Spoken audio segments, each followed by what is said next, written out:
인사합시다. 믿음은 최선을 다해 통과하는 것입니다. 예.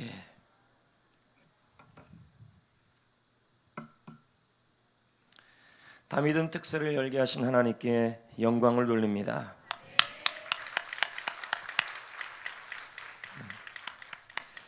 각종 봉사로 수고하신 여러분들에게 감사합니다. 또 식당과 차량과 안내와 찬양, 방송, 간식 등등 그 모든 분들과 또 다음 세대를 데리고 나오신 부모님들의 노력 보통 아닌 것입니다. 혼자 나오기도 힘들지만 그 안 일어나려고 했던 아이들을 깨워서 들쳐 업어가지고 나온 여러분들 감사합니다. 또 그래도 믿음으로 나온 우리 다음 세대들에게도 감사합니다. 다 고맙습니다.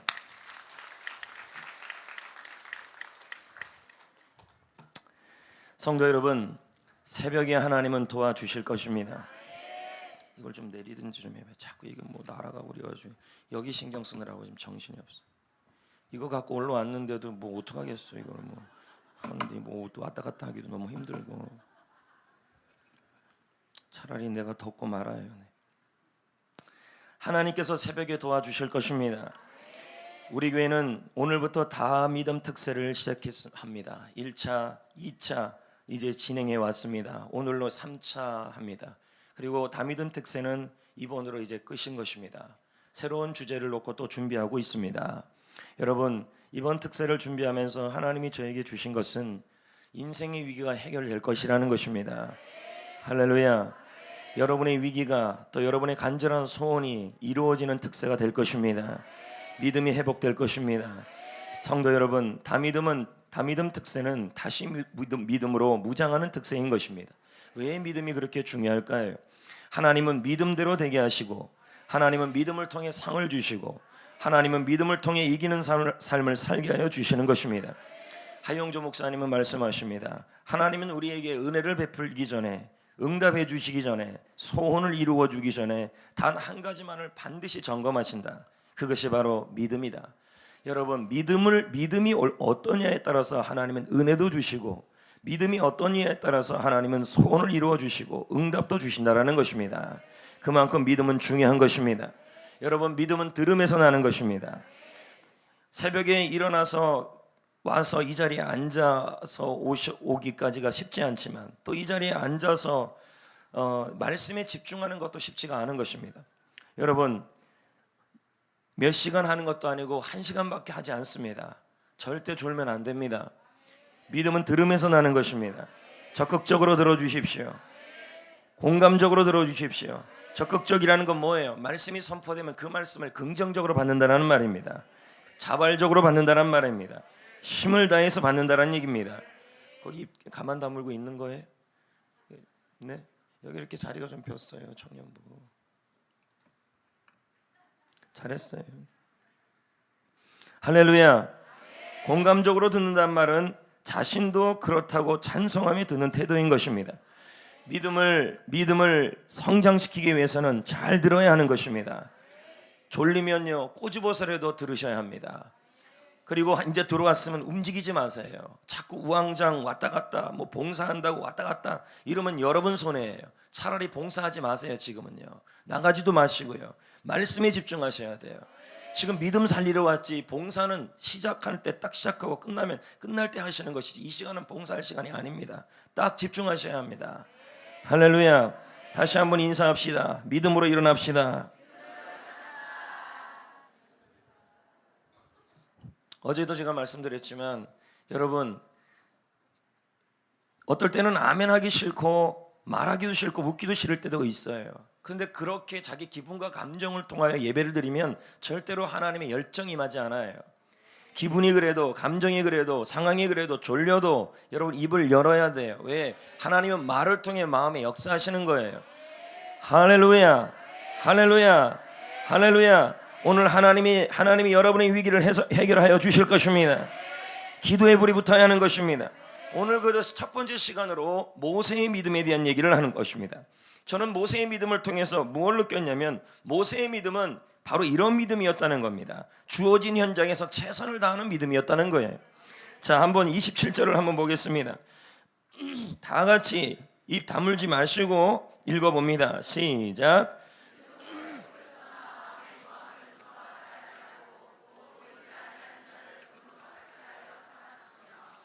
여러분, 모세는 믿음으로 애굽을 떠났다고 말씀하고 있습니다. 애굽을 떠난 시점은 모세가 바로 왕을 피하여 광야를 떠났을 때입니다. 그 후 80세가 되도록 그는 변변한 재산 하나를 모으지 못했습니다. 애굽을 떠난 40년 동안 그는 광야에서 고달픈 인생을 살았습니다. 입에 풀칠이라도 하려면 힘든 삶의 현장에서 뼈 빠지게 일해야 되는 삶을 살아야 될 신세입니다. 하지만 한때 모세는 어떤 사람이었습니까? 역사의 기록에 의하면 모세 당시 애굽 왕은 투트모스 1세의 시대였습니다. 성경에 등장하는 바로의 공주는 이 바로 왕의 무남동료 외딸이었습니다. 그녀의 이름은 하셉수스였습니다. 그녀는 왕의 계승을 할 수 있는 유일한 위치에 있었습니다. 뿐만 아니라 백성으로부터 신임과 존경을 받는 리더십이 대단한 여인이었습니다. 모세의 어머니가 그랬다는 것입니다. 이집트 박물관에 가면 이 바로의 공주 하셉수스 동상이 남아 있습니다. 이 여자 맞아요? 여러분, 하셉수스의 동상은 저렇게 목이 없어요. 전부 목이 잘려 있어요.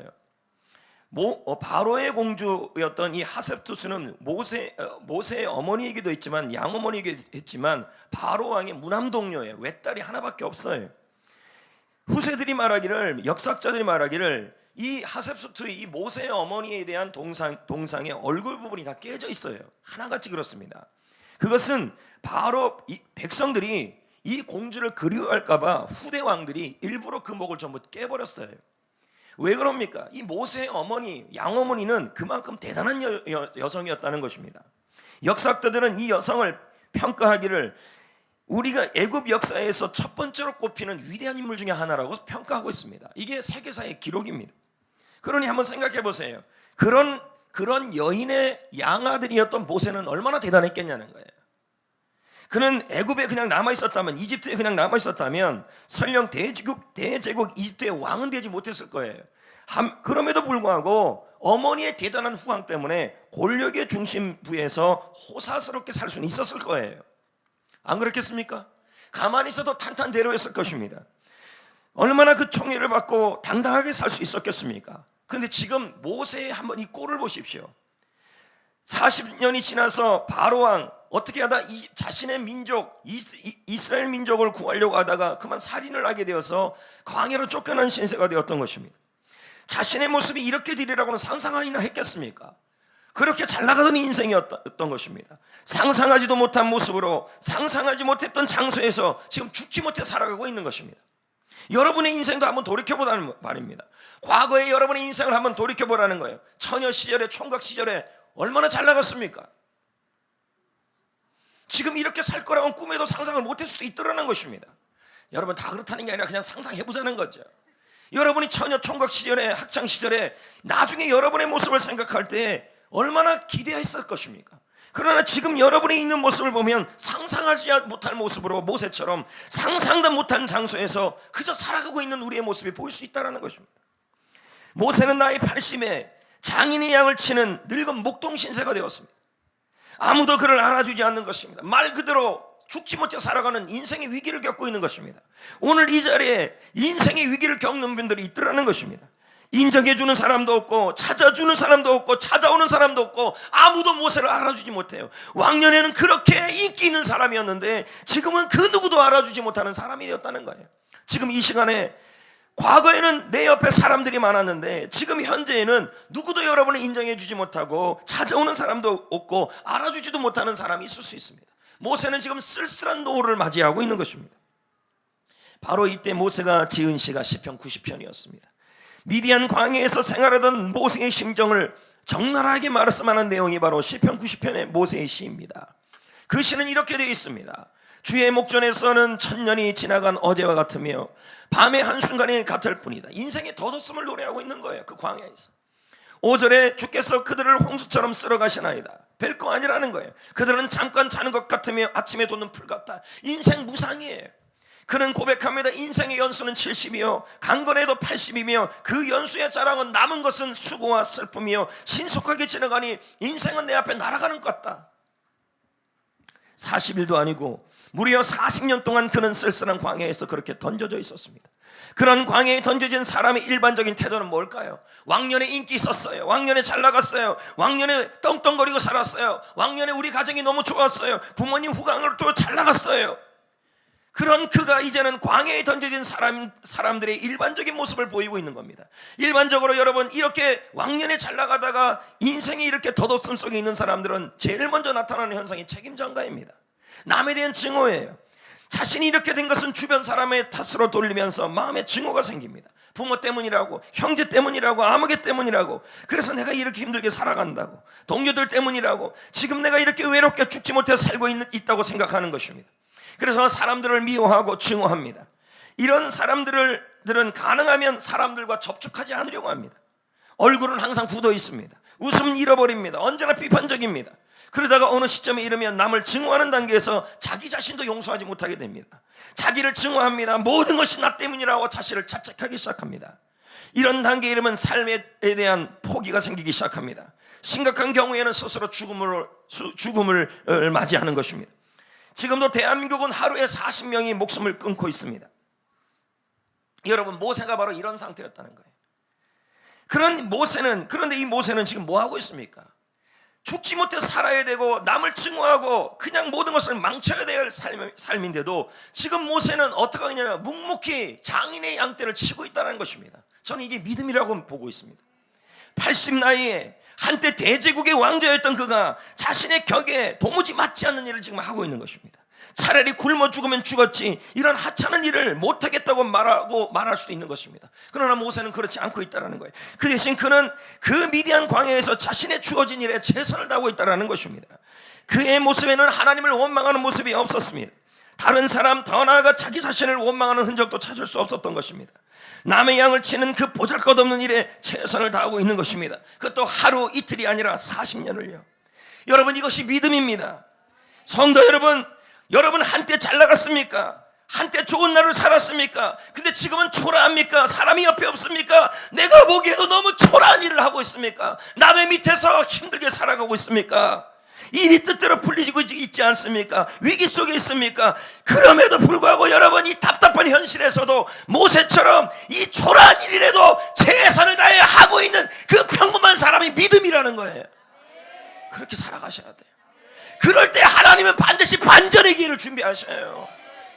성도 여러분, 과거의 내 인생을 돌아보면 이렇게 살 거라고는 상상도 못했을 것입니다. 과거의 내 삶을 살아보면 내가 지금 현실에 이런 일을 할 거라고 상상도 못했을 거예요. 꿈이 얼마나 컸었습니까? 굉장한 일을 하고 있을 거라고 생각했습니다. 근데 내 현실을 보니까 이동면에서 그냥 이렇게 살고 있을지 누가 알았다는 거예요. 여러분, 여기가 무시하는 건 아니에요. 근데 사실은 시골이 맞잖아요. 우리끼리는요.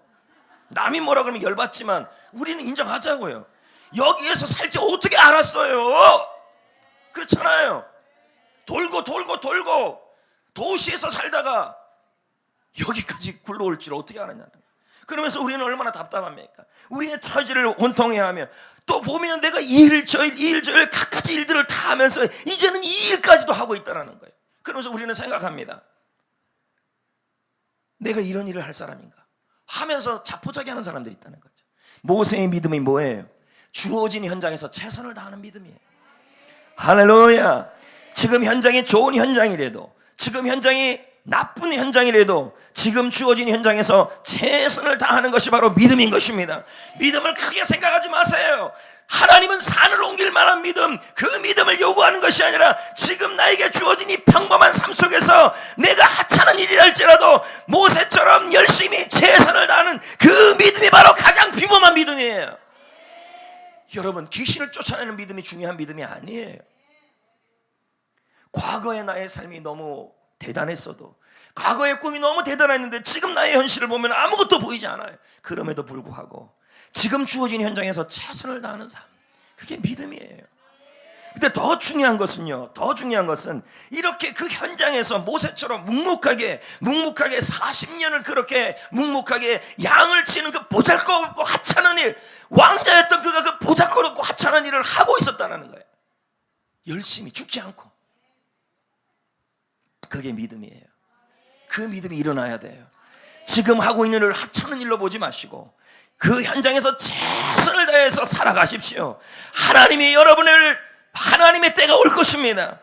길이 열릴 때가 올 것입니다. 하나님의 역사가 일어날 것입니다. 반전의 기회가 올 것입니다. 역사하는 날이 올 것입니다. 27절입니다. 잠깐 볼까요? 27절 시작. 27절 믿음으로 왕의 노함을 무서워하지 않고 곧 보이지 않는 자를, 자, 하나님이 보인대요 안 보인대요? 안 보인대요. 보이지 않는 자를 어떻게 해요? 보는 것 같이 뭐 했대요? 저는 이 심정이 이해가 될 것 같아요. 40년 동안 하나님이 안 보여요. 하나님이 보이지 않아요. 아무리 열심히 살아도 그 광야 같은 생활에서 하나님이 보이지 않아요. 근데 믿음은 뭐예요? 하나님이 보이지 않지만 하나님이 보이는 것 같이 믿고 참으면서 최선을 다했다는 거예요. 이게 믿음이라는 거예요. 참 여기서 우리가 좀 기억해야 될 게 하나가 있는데, 모세에 대해서 인상적인 장면이 하나 있어요. 그게 출애굽기 3장 1절이에요. 모세가 그의 장에 미디안 제사장 이드로의 양떼를 치더니 그 떼를 광야 서쪽에서 인도하여 하나님의 산 호렙에 이르렀다는 말씀이 있어요. 저는 이 말씀을 좀 생각을 해봤습니다. 모세의 의지가 풍기는 말씀이다. 이 말씀이 히브리서 11장 27절과 연관이 됩니다. 모세는 의도적으로 그 산을 찾았다는 거예요. 그럼 이 산은 도대체 어떤 산이에요? 신명기 5장 2절에 무슨 산이라고 그러냐면 호렙산이라고 그럽니다. 신의 산, 하나님의 산이라고 표현하고 있습니다. 여러분, 이 호렙산이 어느 정도 어디쯤에 있냐면 성지순례하는 안내원들이 이 호렙산으로 인도할 때 보면요, 반드시 새벽 2시에 일어납니다. 너무 멀어요. 먼 거리라는 거예요. 그러면 모세가 애굽에서 이 먼 호렙산을 찾는 이유가 뭐냐는 거예요. 광야에서요. 그 넓은 미디안 강야에서 하필이면 이 호렙산을 왜 찾았다는 거예요? 풀이 많아서요? 아닙니다, 여러분. 물이 풍족했어요? 그것도 아니에요. 왜 굳이 그 산을 찾아 산을 빙빙 돌면서 양떼를 먹이고 있었냐는 거예요. 우리 이 말씀을 읽어보면서 한 번쯤 생각해 봐야 된다는 거죠. 그 산은 하나님의 산이었습니다. 하나님의 임재가 있는 산, 옛날부터 하나님이 임재하고 하나님이 말씀하시는 곳으로 알려져 있는 산이었어요. 모세는 아주 어렸을 때 어머니의 젖을 빨 때부터 하나님에 관한 이야기를 들었습니다. 하지만 지난 세월 하나님에 대한 관심이 별로 없었어요. 하나님을 찾을 이유가 없었어요. 왜요? 그의 손아귀에 모든 걸 갖고 있었기 때문이에요. 가끔 제가 금요일에 때도 말씀드렸지만 하영조 목사님의 말씀을 제가 전했잖아요. 여러분, 자기 자신의 유익만을 위해 살아가면 하나님은 여러분을 광야에 보내요. 그래서 산산이 깨버려요. 그래서 하나님의 영광을 위해 살도록 만들어서 사용하셔요. 모세가 모든 것을 다 가지고 있을 때는 하나님을 찾지 않았어요. 근데 지금은 어떻습니까? 늙어 더 이상 소망이 없어요. 희망을 가질 수 없어요. 인생을 접어야 될 때예요. 인생의 위기예요. 모든 것이 손에서 다 빠져나갔어요. 바로 그때 어렸을 때 들었던 하나님이 떠오른 거예요. 하나님의 산이 호렙산이라는 말이 생각났어요. 그래서 모세는 하나님의 산을 찾기 시작했어요. 그리고는 그 산을 떠나지 않고 뱅뱅 돌기 시작했습니다. 옥성성 목사님의 책에 보면 이 부분을 이렇게 말합니다. 모세는 40년 동안 매일 하나님의 산을 돌았다. 저는 이 말에 가슴이 완전히 뭐가 쿵 쳐진 것 같았어요. 분명히 여기 히브리서의 말씀에 보면 보이지 않는 하나님이라 그랬어요. 보이지 않는 하나님을 보이는 것 같이 믿고 40년을 참고 돌았다는 거예요. 대단한 믿음이에요, 여러분. 하나님이 그에게 나타나실 때까지 그는 자신의 삶을 포기하지 않았어요. 여러분, 포기할 삶이에요. 양이나 돌고 있는 삶인데 그냥 포기하고 죽어야 되고 하찮은 삶을 살고 있는 건데, 그는 하나님이 나타나실 때까지 하나님이 보이지 않았어요. 하나님이 역사하지 않았어요. 하나님이 그의 눈에 보이지 않았고 하나님이 그에게 역사하지 않았지만 그는 꿈을 접지 않았어요. 인내하며 참으며 호렙산을 돌고 또 돌고 또 돌고 40년 동안 변함없이 돌았다는 거예요. 지난 세월은 모세는 왕궁을 뱅뱅 돌았어요. 권력과 부귀영화, 명예, 높은 자리, 더 높은 자리, 그걸 얻기 위해서 뱅뱅 돌았습니다. 그러나 이제는 아니에요. 광야에서 하나님이 그를 깨부셨어요. 호렙산, 하나님의 산을 이제는 돌고 또 돌고, 손에 쥔 건 아무것도 없어요. 자신을 돌아보면서 모든 것을 포기해야 될 처지이지만 그는 포기하지 않고 보이지 않는 하나님, 얼마나 답답하겠어요. 하루 돌았는데 하나님은 언제 나에게 도와주실 거예요? 하나님 대답 없어요. 또 예배 나왔어요. 하나님 대답 없어요. 40년 동안 예배를 한 거예요. 변함없이 예배의 자리에 온 거예요. 눈이 오나 비가 오나 그 자리에서 지키면서 한결같이 예배하고 기도했다는 거, 이게 믿음이에요. 믿음이 대단한 게 아니에요. 보이지 않는 것처럼 하나님을, 보이지 않는 하나님이지만 보이는 것처럼 믿었다는 거죠. 최선을 다해. 여러분, 믿음이 뭔지 아십니까? 모세의 믿음이 뭐예요? 하나님의 산을 도는 거예요. 그 산을 향하여 눈을 드는 거예요. 하나님의 산은 교회예요. 그 교회를 향하여 눈을 드는 거예요. 교회 안에서 일하시는 하나님 향해서 눈을 드는 거예요. 꾸준히 도는 거예요. 늘 변함없이 예배에 나오고, 늘 변함없이 섬기고, 힘들어도 어려워도 그 자리를 지키고, 그게 바로 무슨 믿음이에요? 모세의 믿음이에요. 40년 동안 하나님이 일하지 않았어요. 40년 동안 하나님이 역사하지 않았어요. 그럼 우리는 그래요. 도대체 목사님 몇 번을 예배를 나와야 하죠? 도대체 목사님 몇 번을 금요기도를 나오고 특세를 해야 하나님이 내 속에서 역사하십니까? 믿음이 뭡니까? 한 번 잘하는 게 믿음이 아니에요. 40년일지 20년일지 변함없이 하나님의 산을 도는 게 믿음이에요. 꾸준하게. 그때 하나님이요 40년 만에 어느 순간 역사가 일어나요. 꾸준하게 도는 사람에게. 그 모세를 잊지 않았다는 거예요. 출애굽기 3장 2절에 보세요. 여러분, 모세의 심정이 어떨 때는 너무 고달파요. 위기가 오고 사는 게 너무 힘들고 맨날 양을 치면서도 이 하찮은 일을 해야 되며 하면서도 호렙산을 도는 그 모세의 심정을 생각해봐요. 우리는 어떻습니까? 삶이 고달프고 이 하찮은 일을 하면서도 나는 이 힘든데도 또 지친데도 예배의 자리에 나와야 합니까? 나와야죠. 예배 한 번이 인생을 바꿉니까? 바꾸는 거예요. 바꾸니까요.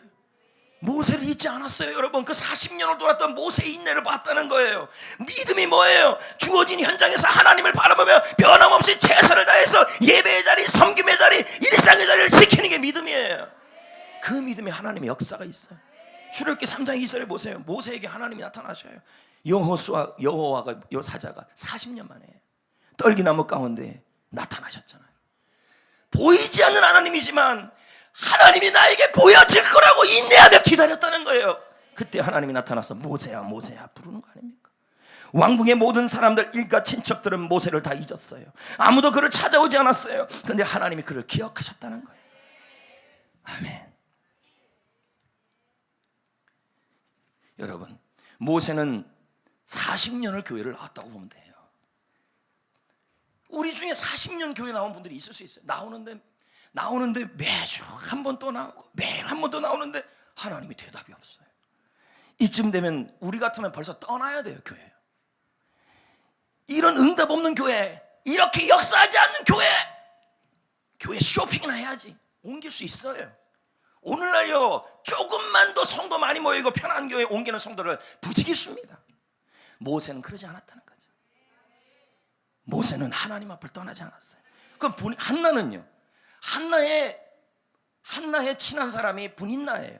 같이 예배드리러 갔어요. 예배드리러 갔는데 분인나가 속썩여요. 그럼 우리는 그래요. 상처 무지하게 줘요. 그러면 우리면 한나 같은 경우라면 교회 안에 저 분인나 때문에 예배 나오기 싫어, 교회 나오기 싫어, 기도하기 싫어, 떠나도 벌써 떠나야 되는 것입니다. 한나는 뭐 이 분인나 문제만 있었습니까? 자식 문제 있었죠. 개인 문제 있었죠. 몸에 애가 못 나오니까 몸에 병이 있는 거 아닙니까? 떠나도 벌써 떠나야 될 사람인 것입니다. 모세도 마찬가지 아닙니까? 주위에서 이렇게 말했을 것입니다. 모세한테 모세의 아내가 혹은 분인나가 아니면 모세의 장인이 당신이 그리 오래 교회 다녀서 나가더니 얻은 게 뭐예요? 장인이에요. 이드로가. 그럴 수도 있다는 거예요. 그리고 모세의 부인이 항상 적은 가까운 데 있어요. 죄송해요. 또 이렇게 말해요. 하나님이 당신에게 대체 뭘 해주셨어요? 40년 동안 그렇게 꾸준히 변함없이 호렙산을 돌면서 하나님의 성전을 하나님의 산을 돌면서 그렇게 했는데 하나님이 당신에게 뭔 관심이 있었어요? 아무 관심도 없네요. 하나님. 이럴 수 있다는 거예요. 여러분은 어떻습니까? 그래도 모세와 한나는 변함없이 매일 하나님의 산을 올라요. 이게 믿음이에요. 여러분, 믿음이요, 산을 옮길 만한 믿음, 귀신을 쫓아내는 믿음, 그런 믿음 한번 목사님 나 요즘 믿음이 좋아요, 그런 반짝반짝하는 믿음이 진짜가 아니에요. 진짜 믿음은 어떤 믿음이냐면 꾸준하게 최선을 다하며 있는 자리에서 예배의 자리, 기도의 자리, 봉사의 자리, 섬김의 자리, 분인자가 있어도, 이드로 같은 장인이 있어도 예를 들면이에요. 그리고 모세의 아내같이 그렇게 말해도 변함없이 호렙산을 돌고 최선을 다해서 호렙산을 들고 돌아가서는 그 하찮은 일을 하면서 최선을 다하는 것이 바로 믿음이에요. 이 믿음에 반전의 기회가 와요. 하나님께 버림받았다고, 외면당한 것 같고 쓸쓸할 때도 묵묵히 하나님의 산에 올라와 하나님의 이름을 부르고 하나님의 사랑을 믿고 하나님을 찾는 것, 그 믿음을 가진 사람들이 하나님을 감동시키는 사람들. 성도 여러분, 믿음을 보이셔야 합니다. 정말 이 믿음을 보이셔야 돼요. 주어진 현장에서 변함없이 하나님을 바라보며 최선을 다하는 믿음, 그런 믿음에 하나님이 기적을 주실 거예요. 이번 6일도 마찬가지예요. 인생에 위기가 온 분들이 있다면 이 6일 동안에 첫째 날에 뭐 아무 역사가 없는데요, 그래도 올라오고 그래도 꾸준하게 올라올 때 하나님이 반드시 반전하게 하여 주시는 거예요. 인생이 무너져도, 가정이 무너져도, 몸이 무너져도 변함없이 하나님을 찾고 하나님을 바라보는 사람에게 하나님은 주목하여 주시는 거예요. 한번 뜨거운 냄비 신앙 말고요. 그런 신앙 하나님이 기뻐하지 않아요. 한번 뜨거운 냄비 신앙이요. 하나님이 보이지 않아요. 하나님이 응답하지 않아요. 근데 올라와요. 보이지 않는 하나님을 보이는 것처럼, 보인 것 같이 인내하며, 이게 믿음이에요. 대단한 믿음이 없을 수 있어요, 여러분. 목사님, 저는 김 집사님보다 믿음이 덜한 것 같아요. 하지만 여러분, 주일마다 빠지지 않고 하나님께 예배하고, 할렐루야, 말씀을 읽고 기도하고, 그렇게 할 수는 있습니다. 그 믿음이 진짜 중요한 믿음이에요. 사는 게 형편없습니까? 기도조차 나오지 않습니까? 예배를 드린다고 목사님 달라질까요? 견딘다고 최선을 다한다고 기도한다고 상황이 바뀔까요? 꾸준하게 호렙산에 오른다고 뱅뱅 돈다고 바뀔까요? 여러분, 그것이 바로 믿음이에요. 그렇게 할 때 하나님은 그 믿음, 그 인내하는 믿음, 최선을 다하는 믿음, 꾸준한 믿음에 반전을 주시는 거예요. 저는 말씀을 준비하면서, 새벽에 준비하면서, 이 부분을 준비하면서 갑자기 저 생각이 났어요. 신학대학 1학년 때 사는 게 너무 고달팠어요. 몇 번 제가 얘기했잖아요. 하나님의 경험도 없고 하나님을 만나지 못하고 왜 내가 신학에 왔는지도 모르겠고 하나님은 보이지 않고 사람 때문에 왜 이렇게 힘들고 옆에 있는 친구들이 더 힘들게 하고 죽고 싶을 정도로 너무 힘들었던 게 신학대학 1학년 때였어요. 내가 왜 여기 와 있는가? 모세처럼 초라하게만 느껴졌어요. 친구들은 다 떠나가고 기도조차 할 줄 모르고 기도도 모르고 기도조차 할 줄 모르고 내가 왜 어떻게 해야 될지도 모르고 믿음이 너무 부족한 상태였습니다. 남들을 보면 저보다 믿음이 훨씬 커 보였습니다. 그러나 그때 저에게 하나 있었던 게 있었어요. 지금 생각하면 모세의 믿음이었던 것 같아요. 주어진 현장에서 최선을 다하고 보이지 않는 하나님이지만 하나님을 바라보면서 최선을 다해서 눈이 오나 비가 오나 기도체에 올라갔어요. 그렇게 올라가는데도 하나님은 보이지 않아요. 근데 저는 보이는 하나님이라고 생각하면서 주여를 외쳤어요. 기도할 줄도 몰랐어요. 그냥 주여 외쳤어요. 눈이 오나 비가 오나 눈이 오나 비가 오냐. 모세처럼 하나님이 산 호렙에 올라간 거예요. 꾸준하게 최선을 다해서. 아무 대답도 없는 하나님이지만 하나님의 이름을 불렀고 누구보다 예배의 자리를 사모했어요. 예배를 가도 은혜도 못 받았어요. 그래도 앞에 앉았어요. 체험도 없었어요. 그래도 꾸준하게 보이지 않는 하나님을 보이는 것 같이 믿고 인내하며 하나님 옆에 최선을 다하고 꾸준히 다하며 하나님의 산을 돌고 나의 주어진 일에 최선을 다했습니다. 전도도 할 줄 몰랐어요. 전도의 전자도 몰랐으니까. 그래도 전도지가 뭔지, 전도가 뭔지, 전도를 어떻게 해야 되는지 모르지만 역시 전도했어요. 저는 하나님의 이 믿음을 봤다고 생각해요.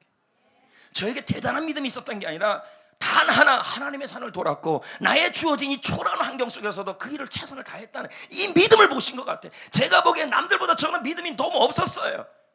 얼마 전에 제가 아는 선배님이 저한테 전화 왔는데 지금 제가 이렇게 강단에서 설교하고 있다니까 도무지 믿지를 못해요. 제 모습을 알았기 때문에요. 그렇게 꾸준하게 6개월을 넘게 하나님 보이지 않는 하나님에서 목이 쉴 정도로 부르며 비가 올 때는 비를 맞으면서 무릎을 치고 땅을 치면서 기도를 했어요.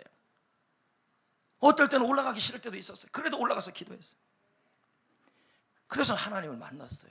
갑자기 그 꾸준한 예배 순간에, 어느 순간에 그 기도 속에, 예배 속에 하나님을 만나니까, 여러분, 기도 한 번이, 예배 한 번이, 꾸준한 기도 속의 역사가 내 인생을 바꾸더라고요. 지금 이 바꾼 게 그것 때문이었어요. 꾸준함. 상도 여러분, 여러분은 어떤 처지에 있습니까? 모세와 같이 혹시 미디안 광야에 있습니까? 어느 날 갑자기 실직과 사업 실패, 그리고 건강에 문제가 생기지 않았습니까? 그런데 나이는 점점 들어가고 젊었을 때의 꿈은 점점 멀어져 가는 듯 하지 않습니까? 그래서 내가 내가 원치 않았던 자리, 꿈에도 생각해보지 못했던 곳에서 보잘것없는 일을 하고 있는 신세가 되지 않았습니까? 아무도 나를 알아주지 않아요. 인정해주지 않는 것만 같아요. 모두 다 내 곁을 떠나고 홀로 찬바람을 맞고 있지 않습니까? 이렇게 내 인생이 끝나서는 안 되는데, 그래서 수많은 밤을 하얗게 보낸 적이 없습니까? 인생의 위기 아닙니까? 니콜라이 피가니니라는 바이올리스트는 어느 날 아주 중요한 연주를 합니다. 바이올린 연주를 하는데 바이올린 줄이 하나 끊어졌어요. 청중들은 깜짝 놀랍니다. 그러나 당황하지 않고 3개 줄로 또 연주합니다. 또 하나가 끊어졌습니다. 2개 줄로 연주합니다. 3번째 줄도 끊어졌습니다. 그래도 포기하지 않고 하나를 갖고 연주합니다. 줄이 끊어진 그 사건이, 일약 그 하나를 갖고 연주했던 그 사건이 그를 일약 세계적 바이올리니스트로 이름을 알려지게 됩니다. 성도 여러분, 우리 모두 예외 없이 인생을 멋지게 연주하고 싶어합니다. 모든 사람에게 환호와 박수를 받고 싶어합니다. 그런데 이런 우리의 기대나 의지와는 상관없이 줄이 끊어지기 시작합니다. 건강의 줄이 뚝 끊어집니다. 젊음의 줄이 뚝, 물질의 줄이, 직장과 사업과 부모라는 줄이 뚝딱뚝딱 하면서 소리를 내며 끊어집니다. 멋진 연주를 하고 싶었는데 내가 가진 것들이 하나하나 떨어져 나가고 있습니다. 세상의 모든 것이 다 끊어져도 여러분, 이 한 줄만큼은 튼튼합니다. 그 줄이 뭔지 아십니까? 하나님의 사랑입니다. 하나님의 사랑은 지금도 끊어지지 않고 그 하나의 줄만 갖고 붙잡고 나아가고 최선을 다하고 변함없이 하나님의 산을 돌면서 그 꾸준한 믿음을 보이는 믿음에는 멋진 연주가 일어날 것입니다. 하나님의 사랑은 끊어지지 않아요. 누가 하나님의 사랑을 끊으리요? 로마서 말씀에 환난이나 공고나 박해나 기근이나 적신이나 위험이나 칼이냐, 기록된 바 우리가 종일 주를 위하여 죽음을 당하게 되며 도살하는 양같이 여김을 받을지라도 우리가 그럴 때가 있다라는 겁니다. 마치 모세처럼. 그러나 이 모든 일에 나를 사랑하시는 이로 말미암아 넉넉히 이긴다. 내가 확신하노니 사랑명이나 생명이나 전사나 건세나 높음이나 깊음이나 모든 그리스도 예수의 하나님의 사랑에서 우리를 끊을 수가 없다 그랬습니다. 여러분, 우리는 아직도 숨쉬고 있습니다. 그러면 우리는 아직 인생은 끝나지 않을 것입니다. 하나님이 모든 것을 합력하여 선을 이룰 것입니다. 포기하지 맙시다. 낙심하지 맙시다. 믿음이 뭡니까? 모세의 믿음이 뭡니까? 지금 오늘 주어진 삶의 현장에서, 과거의 삶이 아니라 지금의 현장에서 아무리 초라한 일이라 할지라도 최선을 다해 살아가는 그 믿음이 진짜 가장 중요한 믿음입니다. 이 믿음이 센 믿음이에요. 한번 뜨거워갖고 반짝반짝하는 믿음 말고요. 웬만하면 이제 안 믿어요. 하도 이제 몇 년 하다 보니까요. 저 사람 요즘 믿음 좋네? 지나면 뚝 떨어지는 경우도 봐요. 변함없이 예배 자리에 나오고, 변함없이 기도하고, 변함없이 새벽 기도하고, 변함없이 예배하고, 변함없이 하나님의 산에 나와 봉사의 자리를 섬기고, 변함없이 나의 주어진 현실의 자리에서 최선을 다하는 그 믿음이 있는 사람이 진짜 강력한 믿음이에요. 그런 사람이 하나님을 만나 주시는 거예요. 하나님 앞에 비록 연약하지만, 비록 겨자씨 같은 믿음이지만, 여러분, 이 믿음을 표현하셔야 돼요. 다 표현 못해도 난 표현할 거고, 다 고백 못해도 나는 이 믿음을 표현할 겁니다. 고백할 겁니다. 어떤 믿음이요? 하나님의 산을 도는 믿음. 40년을 변함없이 고달프고 힘들고 하나님이 보이지 않아도 묵묵하게 교회에 나와서 봉사하고 섬기고 전도하고, 그리고 나의 주어진 직장 생활을 내가 일할 사람은 아닌데라고 얘기하지 말고 열심히 하십시오. 우리의 믿음을 표현해야 합니다. 다 표현하지 못해도 좋아요. 다 고백하지 못해도 좋아요. 믿음이란 주어진 현장에서 하나님을 바라보며, 보이지 않는 하나님이지만 반드시 그 하나님이 역사할 것을 기대하며 최선을 다해 통과하는 것입니다. 조정민 목사님이 말하잖아요. 흘러간 물은 물레방앗간이래요. 죄송해요. 흘러간 물은 물레방아를 돌리지 못한다. 어제의 믿음으로 오늘을 못 산다. 오늘 새 믿음을 시작해야 한다. 지금. 왜요? 믿음만이 미래를 열고, 믿음보다 더 큰 힘이 없고, 믿음 없이 행복한 사람이 없기 때문에 여러분, 상황 때문에 그만 울어요. 믿음 때문에 우세요. 오늘 믿음 회복을 위해 울고 다시 믿음으로 서기 위해 울어야 할 줄 믿습니다. 할렐루야. 성도 여러분, 지금 여러분 주어진 자리에서 열심히 다하고 변함없이 하나님의 교회, 고달퍼도 힘들어도 응답이 없어도 하나님의 살아계실 보이지 않아도 변함없이 기도의 자리, 예배의 자리 꾸준하게 나오는 믿음을 가지셔야 합니다. 그 믿음 속에 하나님의 반전이 있을 것입니다. 아멘.